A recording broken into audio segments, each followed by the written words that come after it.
स्वागत है आप सभी का हमारे नए शो में जिसका नाम है बहुजन कैलेंडर। तारीख है आज की 9 अक्टूबर और 9 अक्टूबर 2006 आपको याद दिला दे कि यह एक ऐसी ऐतिहासिक तारीख है जिस तारीख पर 21वीं सदी के बहुजन नायक मान्यवर कांशीराम साहब इनका परिनिर्वाण हुआ था। मान्यवर कांशीराम साहब ये नाम बहुजन समाज में बहुत ही आदर सम्मान से लेने जाने वाला नाम है। आपको बता दें कि मान्यवर कांशीराम साहब का जो सफ़र है ये कांशीराम से लेकर तो मान्यवर कांशीराम साहब बनने के लिए बहुत वक्त लगा है। और ऐसी शख्सियत के परिनिर्वाण दिवस पर उनके त्याग तपस्या बलिदान और उनके संघर्षों को नमन करते हुए उनके संघर्षों से रूबरू कराते हुए हम उन्हें अभिवादन करते हैं। और मान्यवर कांशीराम साहब इनको जानने के लिए आपको इतिहास के पन्नों को पलटना होगा। आपको बता दें कि कांशीराम साहब इनका जन्म पंजाब के रोपड़ जिले के खवासपुर गांव में एक साधारण परिवार में हुआ। बचपन से ही उनकी रुचि शिक्षा में रही और आगे चलकर बाबा साहब के आरक्षण और उनके मेहनत के बदौलत उन्होंने महाराष्ट्र के पुणे में डीआरडीओ संस्थान के अंदर में असिस्टेंट साइंटिस्ट के पद पर कार्यरत हुए। इतने बड़े अफसर होने के बावजूद भी कांशीराम साहब इनको बहुजन महापुरुष के बारे में खासी जानकारी नहीं थी। लेकिन उनके ही इस संस्थान में डीआरडीओ संस्थान के अंदर में जो चतुर्थ श्रेणी के जो कर्मचारी थे डीना भाना और डीके खापर्डे एक इस बात को लेकर आंदोलन करते हैं, विरोध प्रदर्शन करते हैं कि उन्हें दिवाली की जो मिलने वाली छुट्टियां वो नहीं चाहिए, लेकिन बाबा साहब और तथागत बुद्ध इनके जयंती की छुट्टी होनी चाहिए।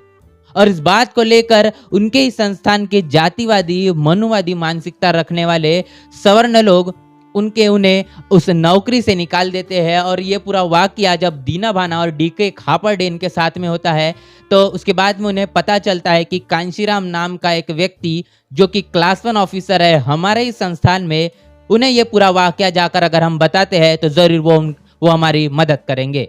और कांशीराम साहब के पास में जाकर डीना भाना और डीके खापर्डे ये पूरा वाकया समझाते हैं, उन्हें बताते हैं। उसके बाद में कांशीराम साहब को बाबा साहब के बारे में जानकारी देने के बाद उन्हें एक किताब भी तोहफे में देते हैं। उस किताब का नाम होता है जाति का बीजनाश।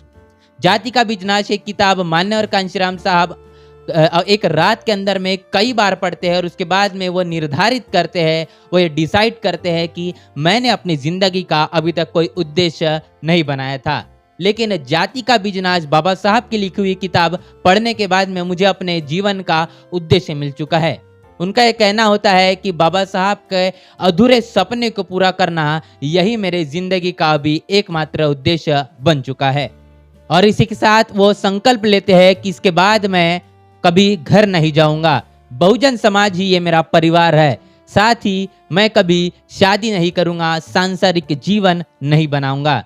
साथ ही उनका यह भी कहना होता है कि मैं अपनी किसी भी तरीके की प्रॉपर्टी नहीं बनाऊंगा, अपना बैंक बैलेंस नहीं रखूंगा। और तमाम तरीके के संकल्प करने के बाद में वो बहुजन समाज में निकल जाते हैं। आगे चलकर उन्होंने बामसेफ नाम का एक कर्मचारियों का संगठन बनाया, एक उसके बाद में DS4 नाम से एक संगठन बनाया। और इन तमाम संगठनों के सफलता के बाद में उन्होंने एक राजनीतिक पार्टी बनाई। जैसा बाबा साहब का कहना था कि आपको और अपने समस्याओं का निवारण करना है तो आपको सत्ता की मास्टर चाबी को हाथ में लेना पड़ेगा। और इसी तर्ज पर उन्होंने एक राजनीतिक पार्टी बनाई जिस पार्टी का नाम है बहुजन समाज पार्टी। आने वाले समय में उन्होंने बहुजन समाज पार्टी की कमान उत्तराधिकारी बन मायावती जी इनके हाथ में सौंपी। और तमाम तरीके के संघर्षों के बाद में मान्यवर कांशीराम साहब ने उत्तर प्रदेश के अंदर में इसके बाद में बहुजन समाज पार्टी की 4 बार की सरकार उत्तर प्रदेश में बन जाती है। मान्यवर कांशीराम साहब का जो संघर्ष है, जो त्याग है, तपस्या, उनका बलिदान है, आने वाली जो पीढ़ी है ये एक इंस्पिरेशन, एक प्रेरणा के तौर पर लेगी। मान्यवर कांशीराम साहब ने जो छवि बहुजन समाज में बना के रखी है ये छवि कभी मिटने वाली नहीं है। उनका बनाया हुआ इतिहास, उनका लिखा हुआ संघर्ष, ये संघर्ष नहीं भूलेगा बहुजन समाज। और आने वाले समय में बहुजन समाज उनके इस तमाम संघर्षों का ऋणी रहेगा। 9 अक्टूबर 2006 को मान्यवर कांशीराम साहब हमारे बीच से चले जाते हैं, उनका परिनिर्वाण हो जाता है। और बुद्धिस्ट तरीके से उनका यह परिनिर्वाण होता है। द थिंग की ओर से उनके परिनिर्वाण दिवस पर उन्हें कोटि कोटि नमन। मान्यवर कांशीराम साहब इन्हें लेकर आप क्या सोचते हैं, आपकी प्रतिक्रिया क्या है? आपकी प्रतिक्रिया में कमेंट बॉक्स में ज़रूर बताएं। बने रहे द थिंग के साथ। तब तक के लिए जय भीम, जय भारत। बहुजन विचारधारा को घर घर तक पहुंचाने के लिए हमारे YouTube चैनल को सब्सक्राइब करें, लाइक करें, कमेंट करें, शेयर करें और बेल आइकन की घंटी दबाना ना भूलें।